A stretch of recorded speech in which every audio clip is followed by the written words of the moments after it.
Hi there, welcome back to the Noah Presgrove case, looking at the latest news and discussions. As of today, we've got a very interesting, unique, original concept map analysis, which will be of your interest, which is putting across roughly the location of where Noah Presgrove lived at the time, because obviously he's no longer alive, and reinforcing it with the direction where he could have been going and in between where his body was found, because there could well be a link. And from my analysis today, in which there is a very important point made, which may have been missed by most people. Whilst it's easy to say, oh, it was staged and he was dumped by the side of the road, it's the wrong side of the road. And I'll explain it a lot more in this video, but be sure to stick around from start to finish to truly understand this concept. There's a lot to look at. And what we're doing, we're taking a few steps ahead, and then we'll take a few steps backwards tomorrow or the day after, because I need to look at Jasmine Milan, but just not yet. So you want to call this like the doctor's surgery, where we get a scalpel, we split it down the middle, and we look at bit by bit along the way, stitch it together afterwards to create a full concept and better understanding. But right now, it's more on the focus of the direction Noah was supposedly going in when he left the party, and does it tie in line with where his body was found, and was there anything along the way which we need to question? That's what's being done today for a visual telling, map story analysis, a very deep one compared to what we've already done before, because I'm using fewer materials this time, fewer events, but we're going deeper and harder than ever. So make sure to stick around. If you are watching this live premiere, welcome. Feel free to share your thoughts and opinions in the live chat box on the right hand side of the screen. Let me know. And in general, anyone watching, at any point you've got questions, you've got ideas, whether you agree or disagree to what I say, leave all your thoughts down below under this video and I will respond back when there is time. I've been catching up recently with my previous videos. Shout out to all the people who've been able to catch up on every single one. It's been very busy recently, but a lot of stuff's gone on, including some bad news, including some good news and updates. You want to catch up on all of the updates, including my video, for example, earlier today, make sure to do so. You will find it top right corner of the screen where the I symbol is. Click on that, you'll find the video. You'll also find the entire playlist of all the coverage that I've done on the case. And the earlier video today will make more sense as to why I'm still here. So be sure to catch up. And I don't know if I mentioned it before, apologies, but if you want to support the channel, down below there will be a pinned comment by me with some additional links to do so.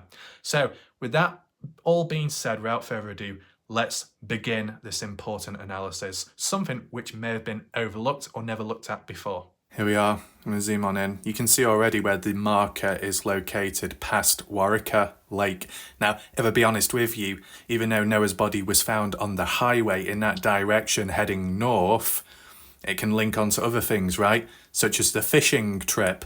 Now, although it never happened, in an alternative reality, and I'm being honest, is there a possibility that if Noah's body was going to be disposed of by someone or some people, and if it wasn't dumped on the highway, could it have been in the direction though, as if going to Warwicker Lake on the day by the likes of Jack Newton, Caleb Newton, to dispose of the body at the lake? Or is that a bit of a stretch?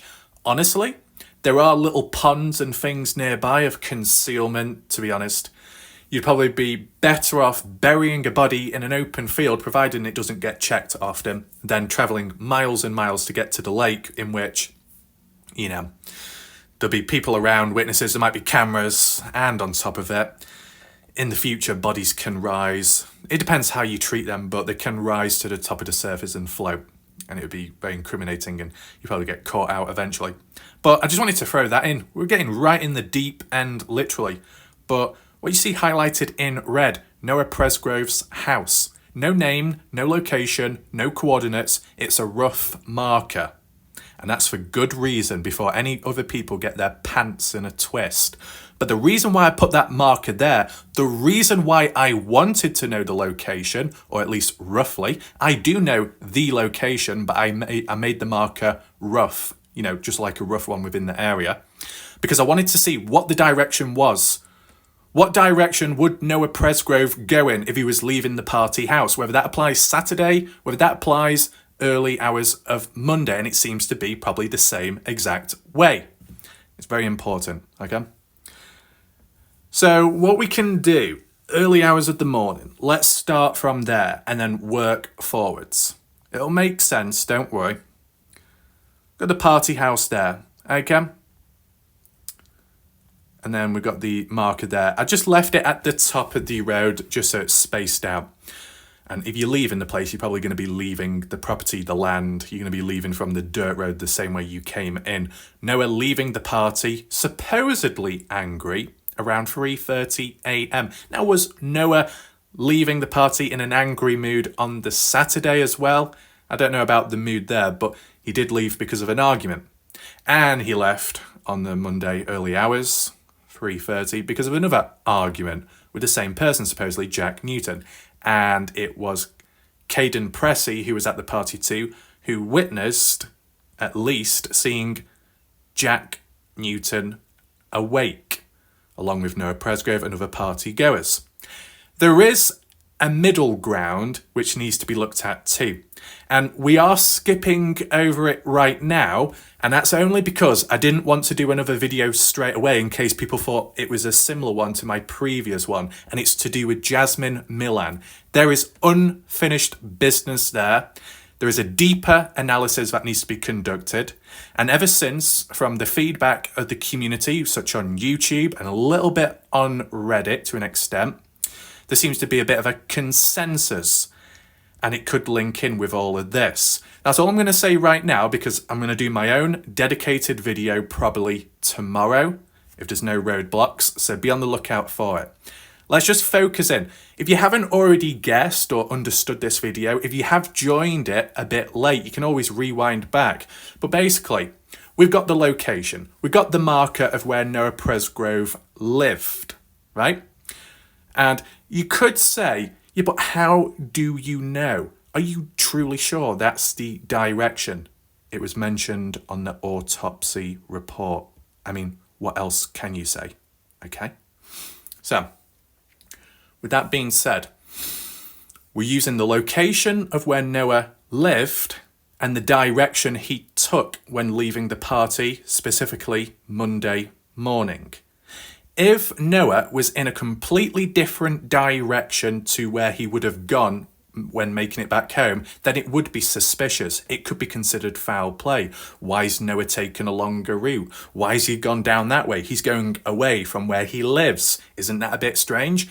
Maybe because it wasn't by choice. Maybe because he was disposed of elsewhere. You get what I'm saying? When someone gets disposed of or there's a bit of foul play, there tends to be a bit of misdirection by misplacing the person in a different or on a different route. As Americans say, route. Okay? Hopefully people are aware of where I'm coming from here. Okay? Now, as for who may have followed after him, that's questionable. With Jack Newton putting his idea across at the time, it's the Texas boys. It's the boys from Texas. And I saw some follow-up comments after that where people were saying, yeah, but what direction would the Texas boys have left the house party? And people were saying they would have gone south down this way, which is actually going away from, you know, where Noah's body was found, which was here. So you could put the argument across, not for definite, but you can definitely put an argument across and say, whoever, well, I don't know if people are going to agree with me, but I don't know how else I can word it, just as an idea and concept roughly. Whoever lives south near to Terrell, but I know some people recently said it's Terrell. There you go, I'm using some American language. There you go, good for you. The people that may live south, yeah. Because at least here, there's only one way. You can go north, you can go south. Lower down, you can turn off, and further up, you can turn off. But we're talking about this, like, let's call it a mid-section. Maybe it's not quite in the middle. To be honest, it's kind of in the middle. The party house is kind of in the middle of Terrell, and where Noah's body was found. So if people lived north or north east, northwest, would still have to go straight north and then take a turn off. If someone lived south, southeast, southwest, would have to go south first and then reach the next road to turn off, right? Hopefully that makes sense to people. So, Noah specifically, and we'll just zoom in here, we'll do street view. Of course, it's daytime, so it's not quite accurate. I could lower the screen brightness, but that's not going to do anything for you, only for me. But if anyone wants a realistic experience, turn down your screen brightness to almost pitch black and imagine it nighttime or early hours of the morning. 3:30 a.m. roughly, the time when Noah Presgrove left the party. About 11 minutes later, Jasmine Millan publicly confirmed that on Snapchat by saying Noah is missing whilst laughing in the photo. That could be a missing link within this puzzle, but I did say I'll do a follow-up of that tomorrow. Now, some people may think, are we doing it in the correct order? There are so many different stories and people, who, what, where, and when, and why. Eventually, when there was a bit more consistency in the future, and I've got a firm grip of the case and my understanding, and the confidence has grown, I can do a detailed, updated map analysis timeline.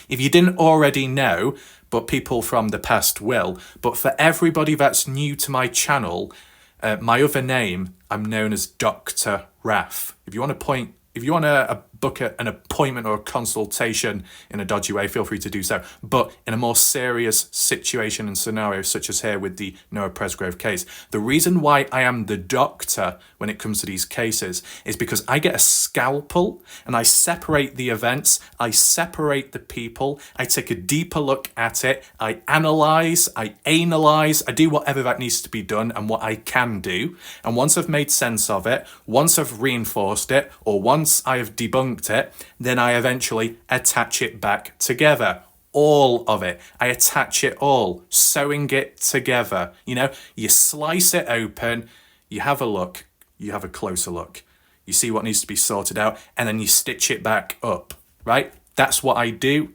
That's how it goes. You want proof, you want evidence, go back to my Dylan Rounds case. Nearly 500 videos made from not quite day one, but I covered it for just over 2 years from start to finish of the case, which was really good to see it, you know, come to a head in the right way. And yeah, can the same happen here? I guess time will tell. But I just wanted to give you a bit of backstory in case you were wondering or didn't know who I was or what I can do. So, to revert back to September 4th, 2023, Monday morning, Labour Day. Party, is it coming to a head? Is it coming to a close? I guess. It definitely would have come to an end, though, because of the news of Noah Presgrove. But can I just add one little point in? I saw a discussion somewhere online where people were saying those people were throwing a house party the week later, like nothing ever happened. I mean, I don't know how true that is. But if it was, as bad and as weird as it may seem, it's not a surprise to me. Because with the Riley Strain case, the fraternity brothers, you know, a group of friends that knew Riley Strain, supposedly cared about him, they continued with the party. They went to their high school or college party get-together, whatever you want to call it in America, with the dodgy slang and terms and events. They had a party, and then Riley Strain's parents, who had a hard time trying to communicate and get answers from them, they had to come down themselves the following day after hearing about Riley going missing and was searching about, and then saw some of Riley's friends pass by fraternity brothers afterwards, and they were smiling and laughing and waving like nothing ever happened. Oh, I'm sorry, don't you not know your best friend is missing and could be dead and turn out to be dead? Yeah, a little bit odd. But if it happens here, doesn't surprise me. What is the pattern? A certain age range, generation of people nowadays? Maybe. Anyway, let's revert back to at least what was supposedly happening on or in the early hours of the morning of Monday, September 4th. You got Noah Presgrove leaving the party because of an argument. Directly caused by what? Girl trouble, jealousy from Jack Newton, maybe a combination. Alcohol as well really doesn't help. It can make people regret things, regret what they say, what they do. But to be honest, it already happened Saturday. So there's maybe a bit of a build-up of a grudge, a build-up of jealousy, never really patched over. I did throw the question out that after Saturday's event of Noah leaving the party via his own vehicle, he would have drove down here and he would have pulled out of this US 81 highway. Which way would he have turned? Right? Well, that's south. Left is that way in parallel to train tracks. Okay, so Noah Presgrove, at least on the Saturday, would have pulled out here and then turned left. Now, I am on the wrong side of the road, I believe, because if we look over there, that truck, that's on the right-hand side. In the UK, people drive on the left-hand side, just in case you're wondering. It differs from country to country. So sometimes when I've gone onto the map and I'm like, oh yeah, you just drive down here, I've turned around and there's a bloody truck facing my face. So that'd be pretty much game over for me. But you get the idea. Now you could argue and say, yeah, but if if Noah Presgrove on the Saturday took a left and was driving down there, and before people get confused, just let me explain. Let's just say, if on the Monday that Noah Presgrove had a vehicle, there's a fair chance he wouldn't have died on that night. It's because he didn't have a vehicle. That's why he died. He was vulnerable. He was exposed to the elements and whoever around. He wasn't as mobile, not as agile, not able to get away as quick as you would in a vehicle. But what I'm getting across, because I know people are going to say, yes, but wouldn't he be on the other side of the road? Wouldn't he be on the other side of the hard shoulder? Now, people in America may not know what a hard shoulder is, but I don't give a damn what it's called in America. I call it a hard shoulder, where you park up on the side if you break down, things like that, where there's a bit of space in between, where you are somewhat safe, but granted, at night time, not a good idea. There is no lights. Poor, terrible, isn't it? Terrible. You might have the sky, you might have the moonlight, you might be able to get away with it to a certain point, but once it gets to a certain level of darkness, late at night, early hours of the morning, you need your lights on if you're in a vehicle. If you're walking down, well, that's just not advised at all. But if you were stranded, or if you were kidnapped, or you were escaping from somewhere, there would be exceptions, wouldn't there? Because what else can you do? If you're getting away from somewhere because you need to, like Noah Presgrove. See, here's the thing. Was Noah leaving the party because he wanted to, or because he needed to? Was there a level of desperation? Was there a feeling or a sense of fear, worry, concern, anything like that? You get what I'm saying?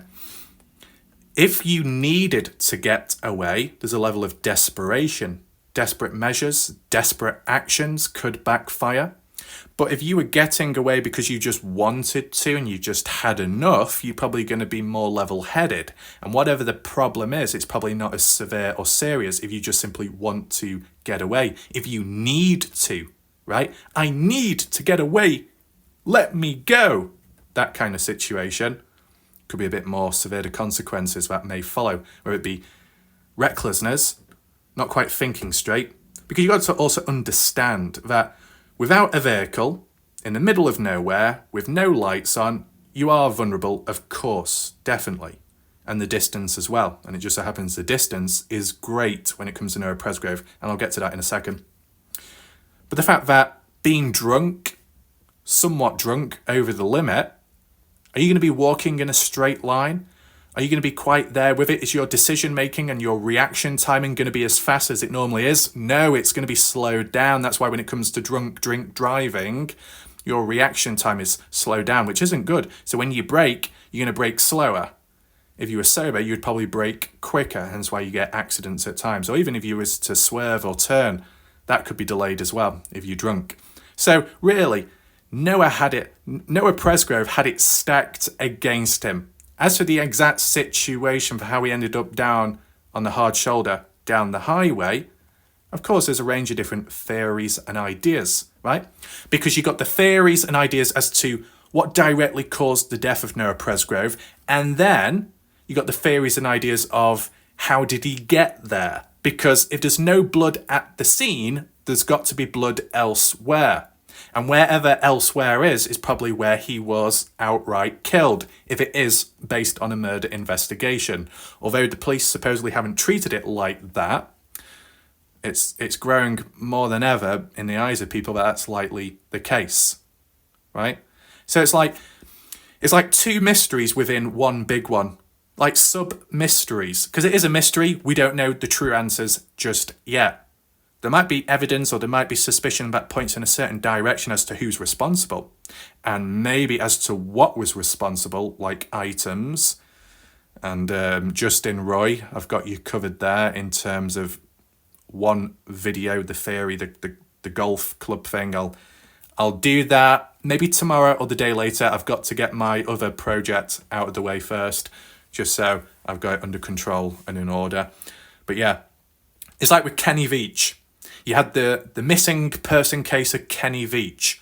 The two mysteries were, where is Kenny Veach? He's missing. Some items found along the way, but where is he? Second mystery, the cave itself, which he talked about.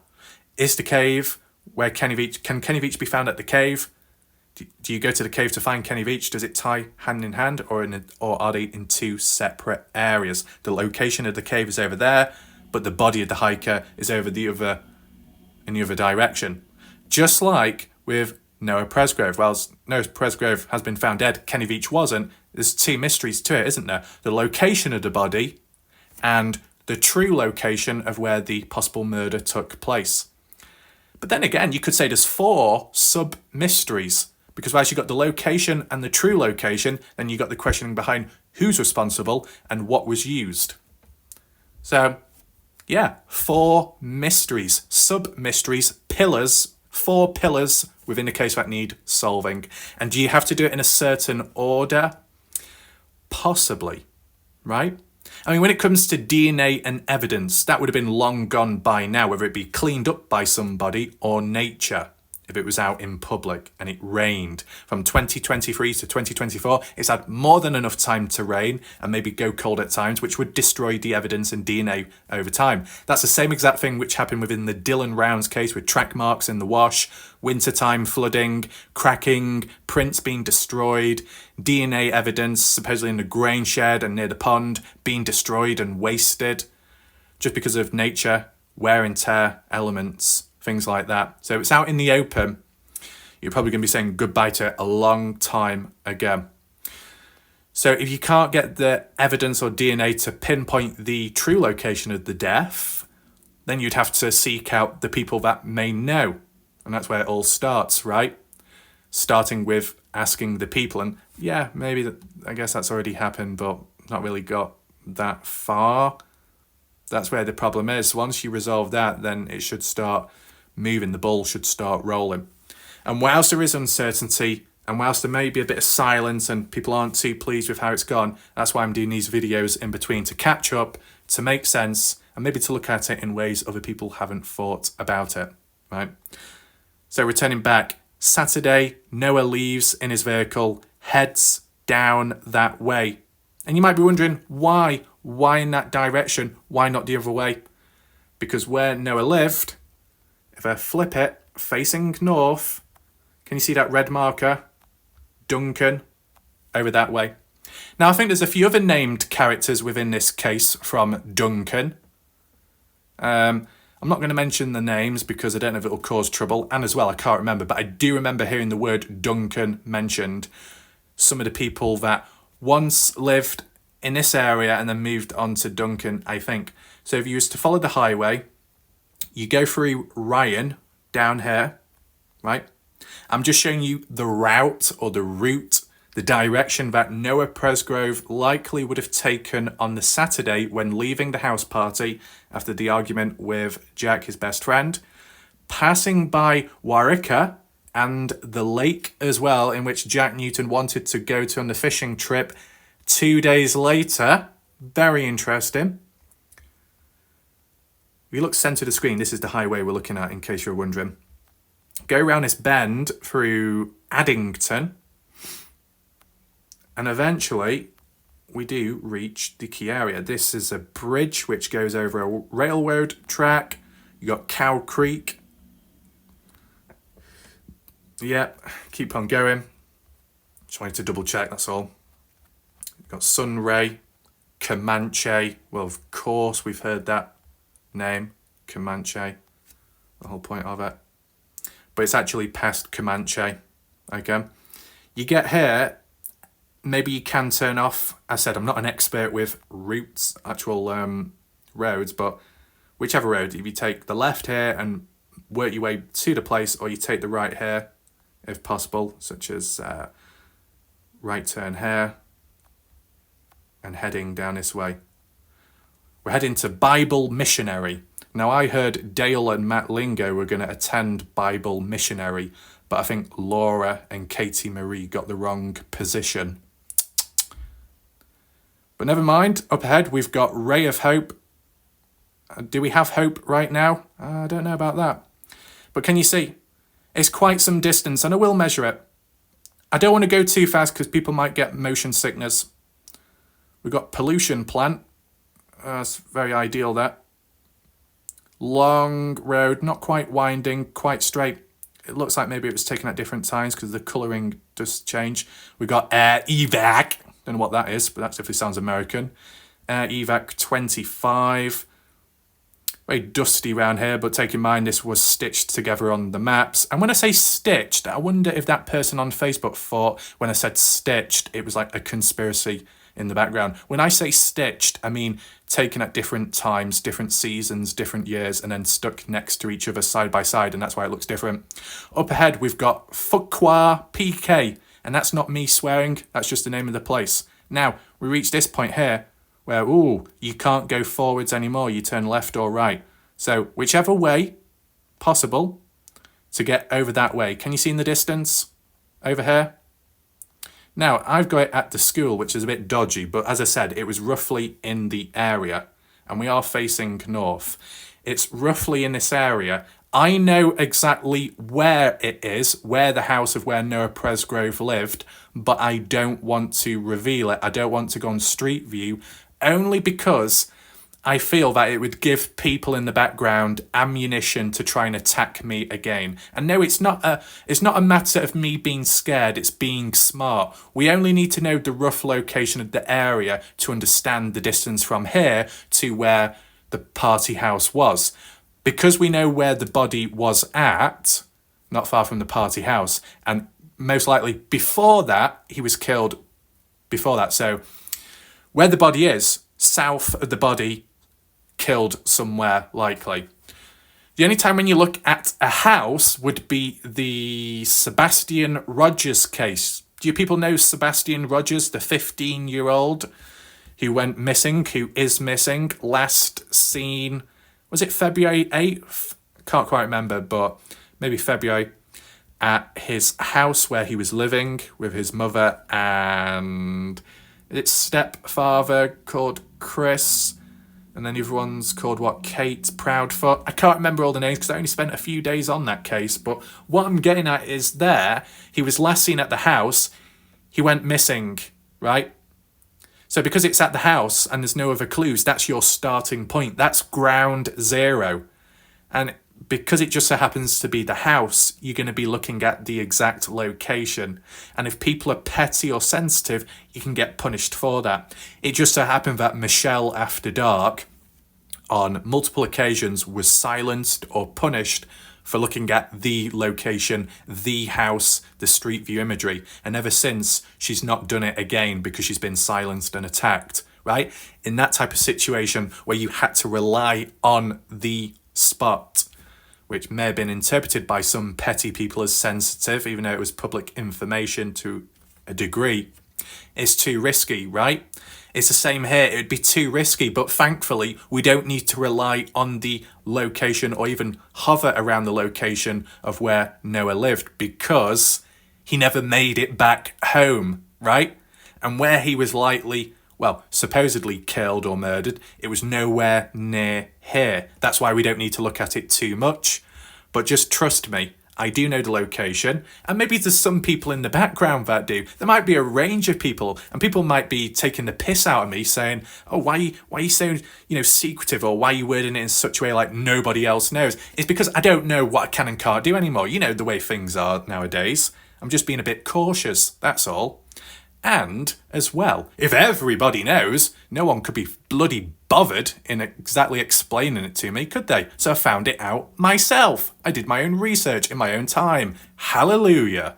Exactly. See, this is the thing, and it's important to acknowledge. When it came to the Dylan Rounds case, when it came to Don Hatley, best friend to the murderer James Brenner, I needed to look at that location because the location of where Don Hatley lived in Lucin, Utah, okay, just so happened to be the place where Brenner was going on the day of a barbecue after killing Dylan Rounds, right? So was that the direction Dylan was disposed in? Well, it was in the direction, but it wasn't directly close by. But at the time, we didn't know. I simply wanted the coordinates, the location of where Don Hatley lived, because take in mind, he moved away from the area, he upped and left. So even if the location was revealed, you know, what bad is it going to do? And there were some people in the background, well, actually, we can't reveal the location because it could cause trouble, it could harm the case. Oh, and you don't think other people have caused enough damage already, right? And it just so happened that from the beginning, because I was unaware at the time, when Heavy D, that big channel, Heavy D did a flyby over, he publicly recorded the area. The documentary, Paramount Plus, Warlike Wrath, starred in that documentary. Without consent, I'll just put it that way, but I still appeared in it. As Matt Lingo says, that is true. Just happens in that documentary, it publicly named and labelled it as Don's place. And all you had to do was compare it to on maps. And voila, you had the location. And yet people made it so difficult to get a hold of. And yet it should have been so simple from the beginning. That is why when I get locations, providing I can or I can work around it, I will give you the location. I will give you the coordinates. Okay? This is just from my experience. So hopefully people understand. With that being in mind, I think we need to measure the distance because at least on a Saturday, Noah managed to make it back to this area of Duncan. Then came Sunday and Jack called him up or vice versa and said, hey, can you come back to the party? But this is the thing. Noah accepted, but Noah did not drive down. People drove to his place, picked him up, likely, and then drove him down to the party house because on that Monday morning, when Noah did leave the second time round, because of a second argument with the same person supposedly, he had no vehicle. That's why he asked for the likes of Carter Combs. Can you take me home? No. Caden Pressey, can you take me home? No. But in terms of Caden Pressey's defence, he had a bit too much to drink. He wanted to be responsible and smart. He didn't want to endanger Noah Presgrove, nor endanger himself or get in trouble. So that was smart, that, of course, granted.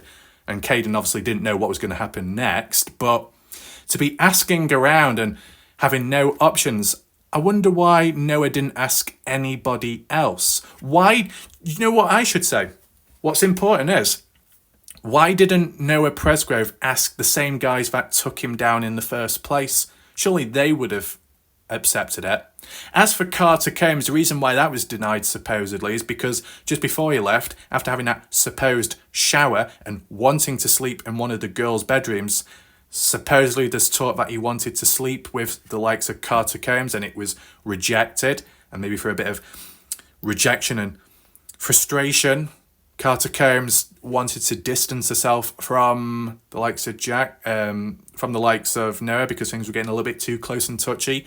I'm not sure entirely, but you could interpret it that way, hence why Carter Combs was reluctant and didn't want to give Noah Presgrove a lift back, because it could be like, oh, take me back home. Oh, do you want to stay the night? Yeah, it could get a little bit complicated. Who knows? And especially when it's early hours in the morning and you're just by yourself or you're with one other person.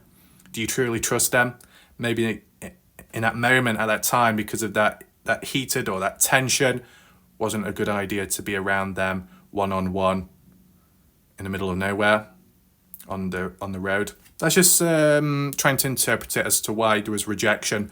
But I'm just surprised Noah Presgrove didn't ask anybody else. So out of all the people at the party, you saying that Noah Presgrove only asked Carter Combs and Caden Pressey? Out of everyone what was there?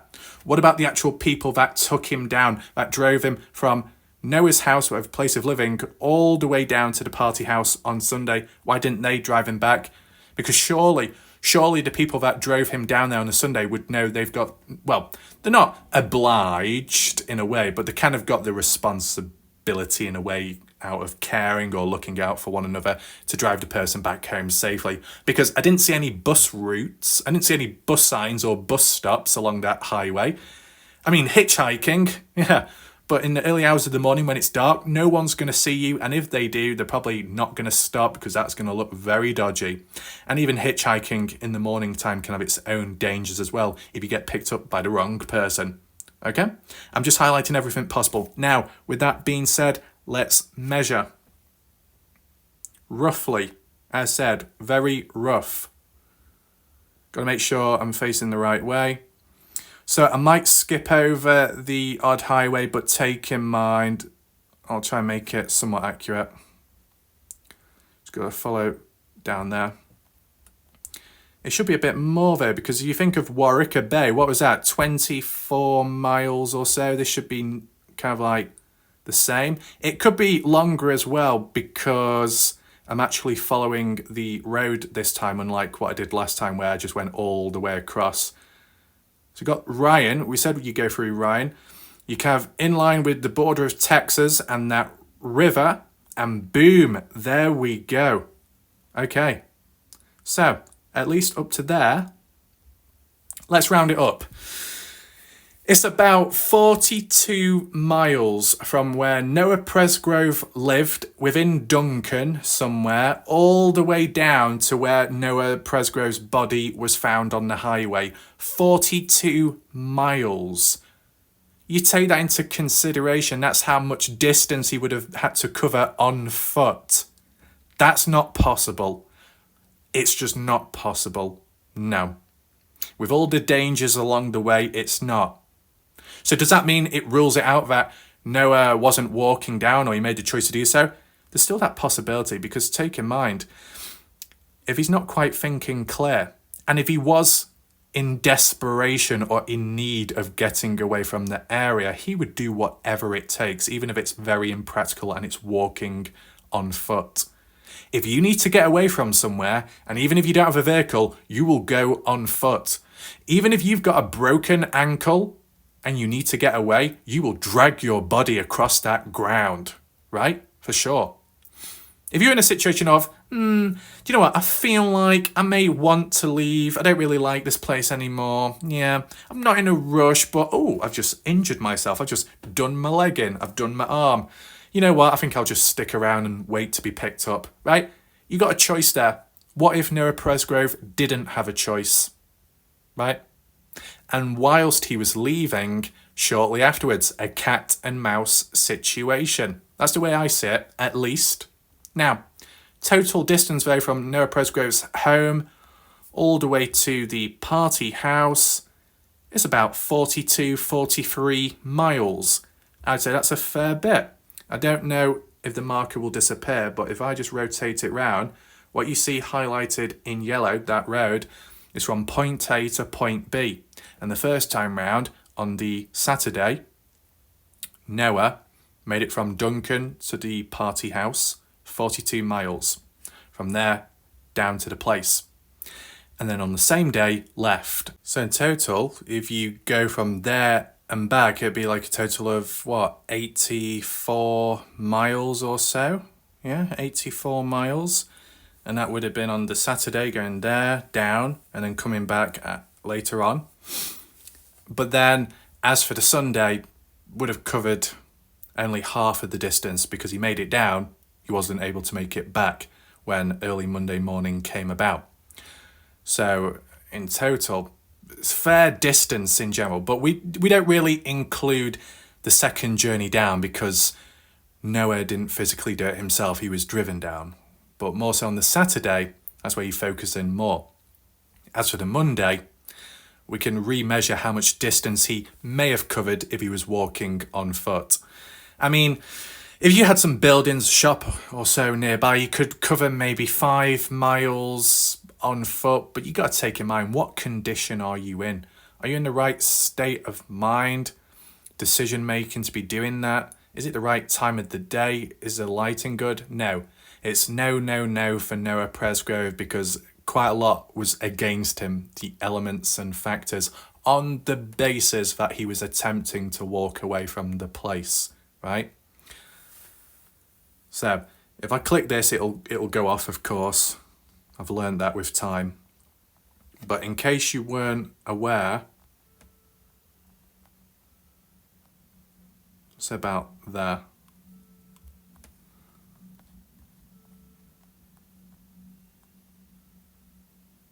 So about there, apologies about the silence. Unfortunately, I was interrupted before as well in the background by some plonker, so it's kind of ruined my flow. 1 mile, let's just round up, just about like 1 mile or 1.1. That's not much distance at all, let's be realistic. If you used to do that on foot, a straight, flat path, easy as hell, for most part of it.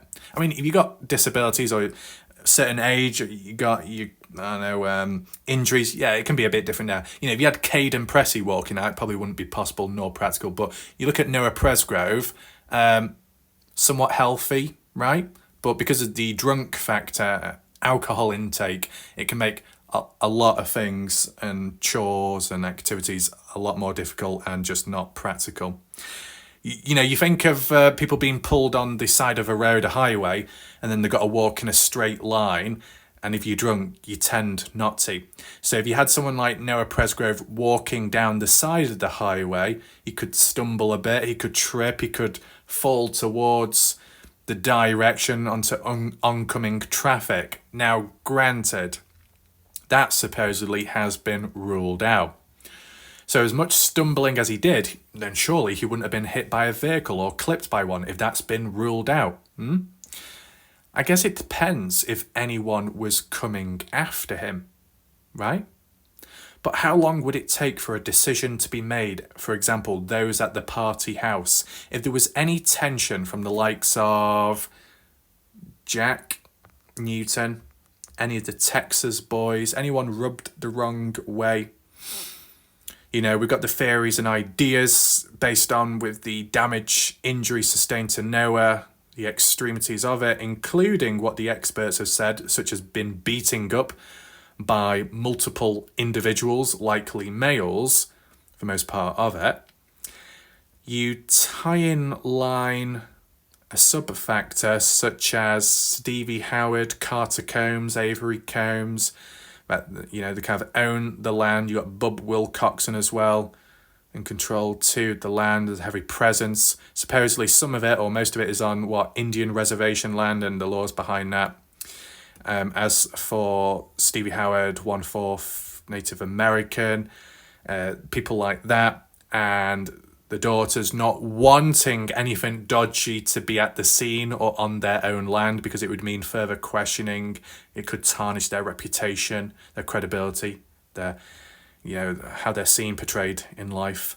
So if anything bad was to happen, it could be like, hey, anyone at the party? You know, anyone? You gonna do anything? Oh yeah, Noah's left. Oh, you going after him? You as well. Why? Well, anything that happens, don't bring it to my front door. Don't bring trouble to my front door. It's kind of like that. So if anything's going to happen, do it off my land. Do it off our land. We don't want the repercussions. You do what you need to do, but we don't want any part in it. Bit selfish. That's just a scenario. You know, like a conversation, what could happen, based off all the little talk, what we've heard in the background by a range of different people as well. So it's worth acknowledging that. So it's easier just to call it a cat and mouse game. Noah Presgrove left. Did anyone else leave after that? That's what the uncertainty is. It's okay for some of the partygoers, I think it was Jack, to say, yeah, after Noah Presgrove left, then the Texas boys, then some other people. Yeah, okay, but what time? That is the next important factor to understand in the true timeline. If it's 100% certain that at around 3:30 that Noah left the party, left the road, exited out onto the highway on foot, if he was able to make it that far, let's be honest, if he was, how far down did he make it? Because it couldn't have been right at the scene because there wasn't enough blood found, so it would have been before. So when we measured it from here to down here, to the house, it would have been in between there and there, likely in between. On the road or off-road on the land, right? That's the way I see it. And if it's before the body, because of the lack of blood, the blood being elsewhere, further down here, are we saying on the highway, hard shoulder, or along this dirt road which leads up to the party house? It's got to be somewhere, right? It's not much distance. It's not that great. But what is greater is the complexity and the mystery behind trying to pinpoint it with the lack of DNA and evidence, because by now it's long gone, whether that be by nature, washed away, or people caught up in it cleaning the job, cleaning up after themselves. That's what I'm trying to figure out. But what I would say, at least from my point of view, even though I'm kind of new to the case, the next step that needs to be made, once you hear about Noah leaving the party, you need to try and work out and figure out who was the very next person or group to leave and exactly what time. Was it after 3:41 when Jasmine Millan did the Snapchat post? Or was it later beyond that? Or was it before? Was it 10 minutes after Noah left? 20 minutes or an hour? The closer it is to the time of when Noah left, the possibilities that that person or group could be responsible, or they could have seen something, right? The closer you are to when someone's departed, you may catch something going on nearby or at the scene. And whilst that's a little bit uncertain, that's what needs to be worked on first. Before you do anything else and you look anywhere else, you need to figure out, in between 3:30 a.m. in the morning of Monday, in between 3:30 and 3:41 with Jasmine's post, did anything happen in that small time period of 11 minutes? Like 11-minute time difference of when Noah left and then was reported as missing, but not officially, right? So it's not taken out of context. It seems like when Noah was classified as missing, it wasn't treated serious because Jasmine was laughing in a way or smiling. Kind of like, oh, he's missing out on all the fun. But I think there is something in between that. When you think about it, that itself, or more so the locations, I said from here to there, from there to down to Tyrrell, it's like a midpoint, a mid-section, and then in between where the body was here to the party house and the exit point there of where Noah would have left to turn left to head over that way to place of living, as you see, really far away, total of 42 miles or so. This road, this distance, even though it's much smaller, only 1 mile difference, this is a microcosm to the midpoint of the actual timestamps between 3:30 and 3:41. What happened between that 11-minute time period? And then if nothing happened, then you can rule it out and then you can move forward and say, well, what happened between 3:41 to 5:15, right? Because the next significant timestamp after 3:41 is 5:15. I know, hours later, but that's when Jack Newton returned back to the house, right? Do we have a timestamp of when he left the house? Well, he said at 4 a.m. he heard or knew that Noah, his best friend, passed away, which is a bit random, a bit of a weird thing to say, but if that was any true, then you'd say in between 3:41 and 4 a.m. then Jack must have been one of the ones to have left to go up the highway in that direction to then come across Noah. Was it planned? Was he anticipating it or not? So hopefully that's not too confusing for people. I feel like it's under control. I do feel that once I've done the Jasmine Millan analysis follow-up, it might make it a bit clearer for other people, but I do think there is some significance if you really whittle it down, break it down bit by bit, use a scalpel, assess, analyse, reinforce, debunk, and then move forwards. Let me know if you agree or not, because once again, it's in that direction, heading north, where his body was found on the side of the highway, in the same direction as to where he was going to go if he was to make it back home. Isn't that interesting? You would think, and no, actually, no. Like, as a matter of foul play, to really call it home there and push that idea, if Noah's body was found in the opposite direction, then you could say that's odd and more foul play, because why would Noah be going the wrong way? And that would be more of a mystery. By putting it north this way, if it was dumped, if it was staged and tampered with, to make it appear as if, oh look, Noah was heading in that direction to make it back home, but unfortunately he didn't make it back. Oh, I wonder why. You know, kind of like that. Done with intent. Was, you know, on the basis it's a murder investigation, and likely that he was taken out elsewhere before heading north or being taken north. It would seem like there was a plan, an idea to place him here. This specific area, I don't know about this specific area, but the direction, as in it could be interpreted as he was trying to make it back home. But the fact is, we know that if he was to make it back home, he would have to be on foot. And perfect timing, as you see here, I'm on the wrong side of the road. There is a car approaching me right now. Don't worry, I'm not going to get hit because this is virtual and digital.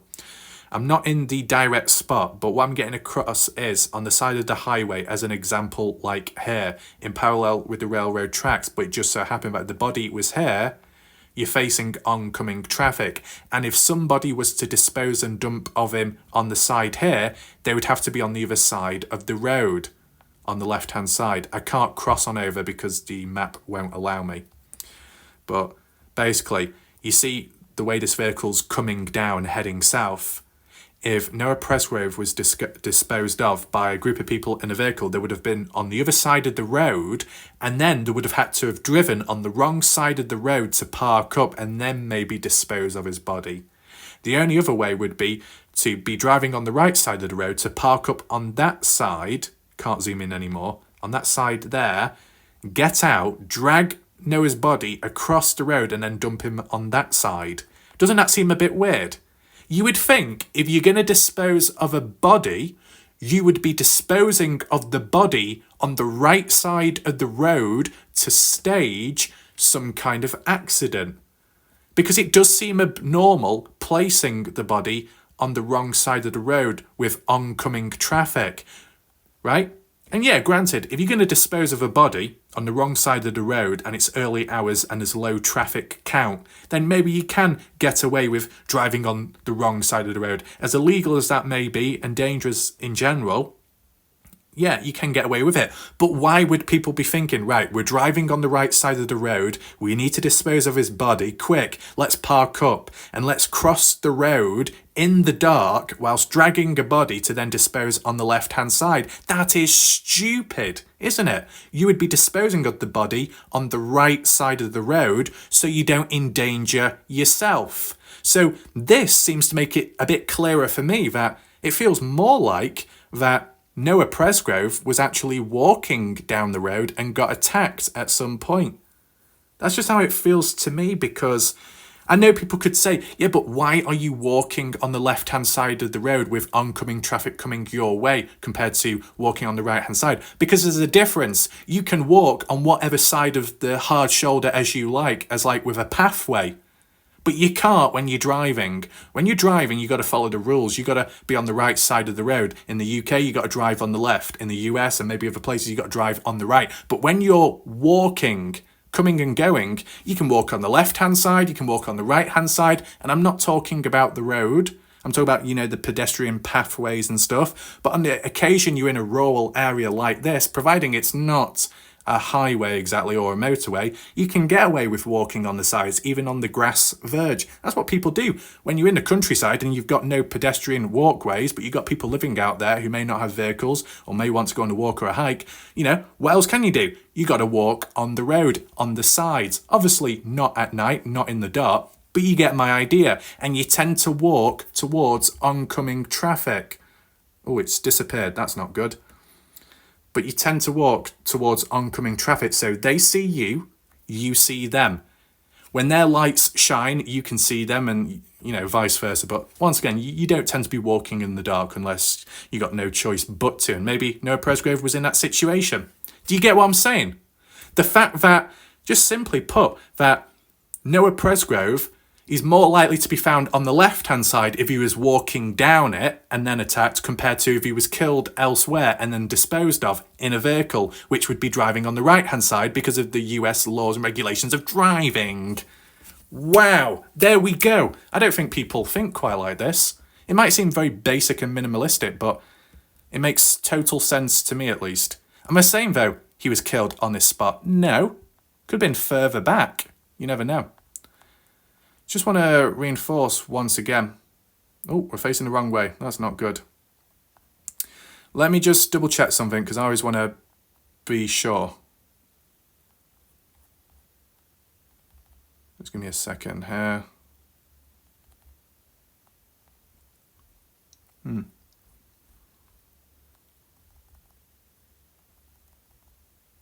It seems to change, doesn't it? The colouring.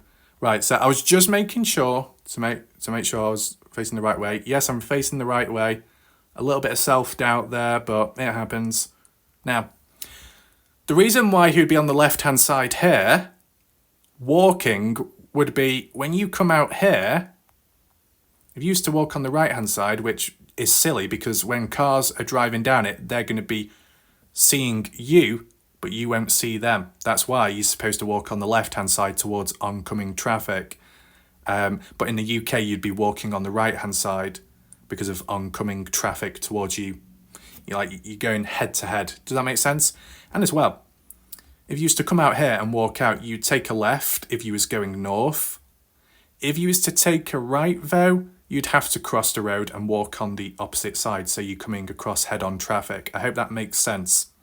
And because Noah lived north, he would be turning left and he would be walking along this pathway. Now, there's enough space in between walking there and a vehicle passing by, but in the dark, it's just not advised. And as we saw, for example, here, do you know those markings, those lines?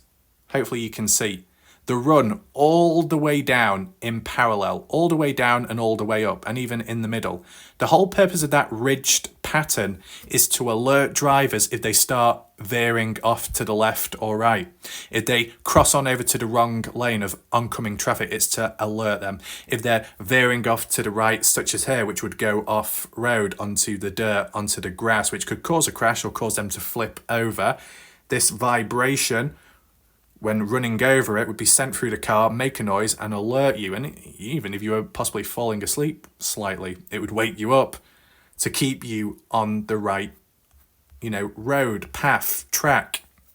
So, even daytime, you're not entirely safe walking on the side. It's like with when you're on a hard shoulder in the UK, just about most people don't walk down a motorway or even on the sides. Even though it's away from the traffic, all it takes is for someone not to be looking, and then they slightly go off at an angle onto the hard shoulder and then make contact with you. But as I said, in this case, hit and run seems to be ruled out.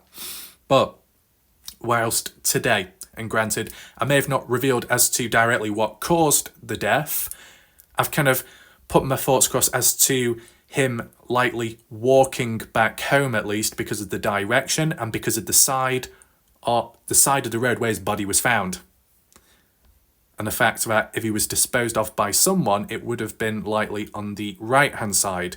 Because take in mind, if you were trying to stage some kind of real accident somehow, with the exclusion of an accident through walking simply, a quick and easy way would be to just be dumped on the side because you're in a vehicle at the time.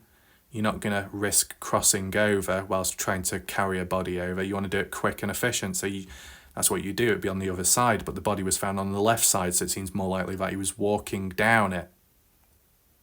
I know it sounds silly and it might be hard to believe, but look at Aidan Clune, from the highway down to Cherry Creek Mountain. Now, granted, Aidan wasn't in the right frame of mind, I should say. As for Noah Presgrove, well, Noah was drunk, so he had his own issues, not quite thinking straight or clearly, and with the confrontation trying to get away from that as well. And if he was frustrated, not quite thinking smart. That's just the suggestion there, okay? Hopefully you found that interesting and you understood where I was coming from. Take in mind, I can't cover everything all at once. I'm doing it bit by bit, and that's exactly what I did today. And whilst I've gone a few steps forwards, I need to go a few steps backwards next time to look at Jasmine Milan. But once you start piecing it all, or breaking it up and then piecing it together afterwards, it could become a bit clearer. And yeah, granted, this case has been on for some time now, but at least in my mindset, it doesn't feel as bad at this moment. But maybe I might reach a point where I'm like everyone else, but maybe because I'm fresh and I've got alternative ideas and concepts, it can be applied. See, there might be some ignorant people out there that say, oh, a theory, an idea, and tut at it and throw it aside. But at the end of the day, theories and ideas can turn into facts when evidence along the way is collected which reinforce it. There is a process, there are foundations, it's all under control, okay? So you might be wondering, what the hell's going on here with my voice? It's just because I've come across some dodgy people recently. There are some arguably slanderous claims directed towards me from the, what's it called? The Noah Presgrove's Army Facebook page. I'll need to do a separate video of that and defend myself and respond back, just to defend myself and credibility, of course. I just didn't want it to cloud this video or get in the way of it, so I'll do it as a standalone one. And as I said, we needed to do a proper video today because of all the other BS recently.